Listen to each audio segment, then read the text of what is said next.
ഉത്തർപ്രദേശിൽ തന്നെയാണ്. ഉത്തർപ്രദേശിൽ മുഖ്യമന്ത്രി യോഗി ആദിത്യനാഥിനെതിരെ വലിയൊരു പടയൊരുക്കം നടക്കുകയാണ്. ഇക്കഴിഞ്ഞ ലോക്സഭാ തെരഞ്ഞെടുപ്പിൽ വലിയ തിരിച്ചടി BJPക്ക് അവിടെ നേരിടേണ്ടി വന്നിരുന്നു. അതിന് പിന്നാലെ ഇപ്പോൾ വലിയ വിമർശനങ്ങൾ യോഗിക്കെതിരെ നടക്കുകയാണ്. കേന്ദ്ര നേതൃത്വത്തെ കണ്ട് യോഗിയുടെ കാര്യങ്ങൾ, യോഗി നടത്തുന്നത് വൻവാൻ ഷോ ആണ് എന്നതടക്കമുള്ള വിമർശനങ്ങൾ ഇപ്പോൾ ഉപമുഖ്യമന്ത്രിയുടെ നേതൃത്വത്തിൽ നടക്കുന്നു. ഒരു വലിയ പടയൊരുക്കം യോഗിക്കെതിരെ നടക്കുകയാണ്. അജ്മിസ്, ഇപ്പോൾ പ്രധാനമന്ത്രി നരേന്ദ്രമോദിയുടെ പിൻഗാമിയാകാൻ ആരുണ്ട് എന്ന ചോദ്യത്തിൽ ഒരുപക്ഷെ ആ ലിസ്റ്റിൽപ്പെട്ട ഒരാളാണ് യോഗി ആദിത്യനാഥ്. അപ്പോൾ അങ്ങനെ ഒരാൾക്കെതിരെ വലിയ പടയൊരുക്കം നടക്കുമ്പോൾ എന്താണ് യോഗിയുടെ ഒരു രാഷ്ട്രീയ ഭാവി?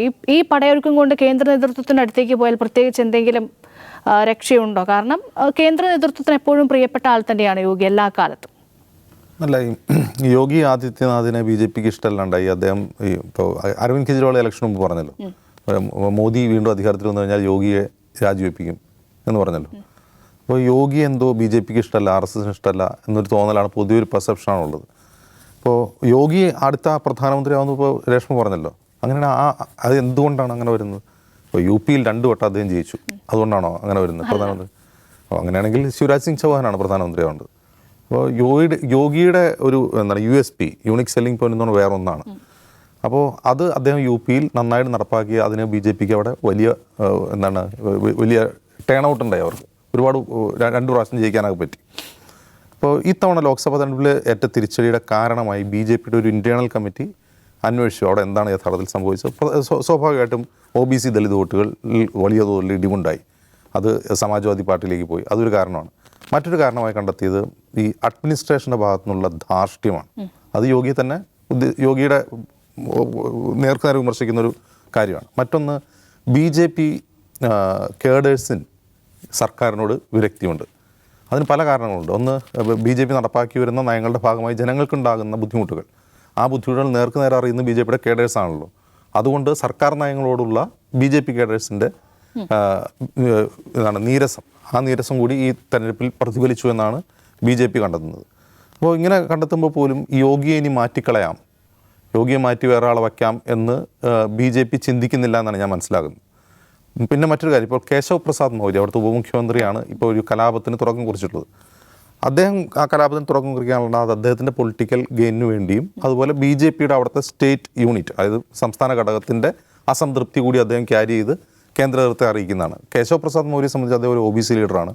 അദ്ദേഹത്തിൻ്റെ സമുദായത്തിൽ വലിയ സ്വാധീനമുള്ള ആളാണ്. ഈ യോഗി ആദിത്യനാഥിനെ മാറ്റി മൗര്യയെ മുഖ്യമന്ത്രിയാക്കണം എന്നൊരു ചർച്ച പോലും BJP യിലുണ്ടായിരുന്നു. കാരണം അദ്ദേഹത്തിന് OBC വോട്ടുകൾ കൂടുതൽ ഗാർണർ ചെയ്യാൻ കഴിയും. അതുകൊണ്ട് ഒരു OBC മുഖ്യമന്ത്രി അവിടെ വേണം. കാരണം UPയെ സംബന്ധിച്ച് OBC വോട്ട് എന്ന് പറഞ്ഞാൽ വളരെ പ്രധാനമാണ് ഏത് പാർട്ടിയെ സംബന്ധിച്ചും. അപ്പോൾ അങ്ങനെ ഒരു മുഖ്യമന്ത്രി വേണം.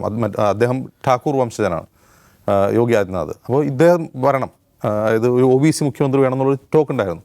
അപ്പോൾ ഇതാണ് അതിന് പറ്റിയ സമയം. ഒന്ന്, OBC വോട്ട് ബാങ്കുകൾ ഒലിച്ച് SP യിലേക്ക് പോകുന്നു, ദളിത് വോട്ടുകൾ പോകുന്നു. അപ്പോൾ എന്നെ മുഖ്യമന്ത്രിയാക്കൂ, ഈ സർക്കാരിനെ നിലനിർത്തൂ, വീണ്ടും 2027 വിജയം ആവർത്തിക്കൂ എന്നാണ് അദ്ദേഹം പറയുന്നത്. പക്ഷേ BJP യോഗിയെ മാറ്റില്ല. അതിൻ്റെ കാരണം എന്ന് വെച്ചാൽ BJPയുടെ ബ്രാൻഡ് ഓഫ് പൊളിറ്റിക്സ് ഏറ്റവും നന്നായിട്ട് എക്സിക്യൂട്ട് ചെയ്യാൻ കഴിയുന്ന ആൾ മൗര്യയല്ല, അത് യോഗി ആദിത്യനാഥാണ്. യോഗി തെളിയിക്കുകയാണ് നമ്മൾ കുറച്ചു മുമ്പ് ചർച്ച ചെയ്ത കാവഡ് യാത്രയുടെ ഗൈഡ് ലൈൻസിലൂടെ. എനിക്ക് ഇത് ചെയ്യാൻ പറ്റും, എൻ്റെ പോലീസിനെ ഇതുപോലെ ഒരു കാര്യം പറയാൻ പറ്റൂ എന്ന് അദ്ദേഹം തെളിയിക്കുകയാണ്. ഇതിനപ്പുറവും എനിക്ക് ചെയ്യാൻ പറ്റുമെന്ന് BJP നേതൃത്വത്തെയും UP യിലെ ആളുകളെയും ഒക്കെ വിശ്വസിപ്പിക്കുകയാണ്. ഇതൊക്കെ ഞാൻ ചെയ്യും, എനിക്കേത് പറ്റുള്ളൂ എന്ന് തെളിയിക്കുകയാണ്. അതുകൊണ്ട് യോഗിയെ മാറ്റിയിട്ട് വേറൊരു പരീക്ഷണത്തിന് തയ്യാറാകും. ഒരു പക്ഷേ പാർട്ടി ഘടകത്തിലേക്ക് ഒരു അഴിച്ചുപണി ഉണ്ടായേക്കാം. അല്ലാതെ യോഗിക്കെതിരെ എന്തെങ്കിലും വലിയൊരു കലാപം നടക്കും അല്ലെങ്കിൽ യോഗിയെ പുറത്താക്കും എന്ന് ഞാൻ കരുതുന്നില്ല. ഇനി പ്രധാനമന്ത്രി സ്ഥാനത്തേക്ക് യോഗി തന്നെയാണോ എന്നുള്ളതൊക്കെ നമുക്ക് കാത്തിരുന്ന് കാണാം. സേഫാണോ യോഗി? അല്ല, അത്ര ജിംസ് പറഞ്ഞാൽ അത്ര സിമ്പിളാന്ന് എനിക്ക് തോന്നുന്നില്ല. ഒന്നാമത്തെ ഒരു പ്രശ്നം കാര്യം എന്ന് വെച്ചിട്ടുണ്ടെങ്കിൽ ഈ കാട്ടിൽ വേറൊരു പുലി വേണ്ട എന്ന നിശ്ചയം ജിക്കുണ്ടല്ലോ. അപ്പോൾ ഇതൊരു പുലിയായി വളരുമോ എന്ന ഭയം നിശ്ചയമായി മോഡിക്കുണ്ട്. ഇപ്പോൾ കഴിഞ്ഞ ഈ മോഡിയുടെ സത്യപ്രതിജ്ഞ ചടങ്ങിൻ്റെ ദൃശ്യങ്ങൾ രേഷ്മയെന്നെടുത്ത് പരിശോധിച്ച് നോക്കൂ. അതിൽ യോഗിയുടെ ഇരിപ്പ് ശ്രദ്ധിച്ചായിരുന്നു, അദ്ദേഹത്തിൻ്റെ മുഖഭാവം ശ്രദ്ധിച്ചായിരുന്നു. ഒരു പുതിയ സർക്കാർ അധികാരം നൽകുന്ന സന്ദർഭത്തിൽ അങ്ങേയറ്റം വിഷണ്ണനായിരിക്കുകയാണ് ഈ മനുഷ്യൻ.